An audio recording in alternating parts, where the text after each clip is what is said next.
यशस्वी प्रधानमंत्री नरेंद्र मोदी जी को आज वो मुझे आशीर्वाद दे के उनके बीच शामिल किए हैं ताकि उनके जो विजन है भारतवर्ष के लिए एक विकसित भारत बनाने में उन्होंने जो सपना देखा है और उसी काम में लगे हुए हैं। प्रभावित होके उनके कार्यक्रम से और उनका पर्सनालिटी से आज मैं बीजेपी में जोग दे रहा हूं और उम्मीद रखूंगा कि इसी प्रकार बीजेपी के नेतृत्व और सारे मेरे बीजेपी में मित्र मेरे साथ वो उस प्रकार का संपर्क रखेंगे और आगे जाके मुझे उड़ीसा में बीजेपी के लिए बहुत सारा काम करना है, मजबूत करने में कोशिश करूंगा।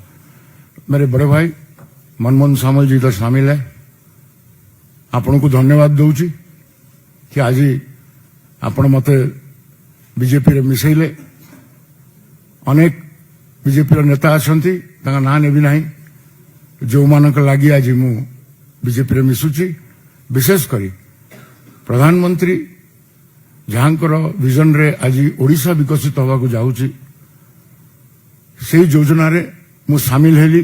प्रधानमंत्री को अनेक अनेक धन्यवाद जनाऊची।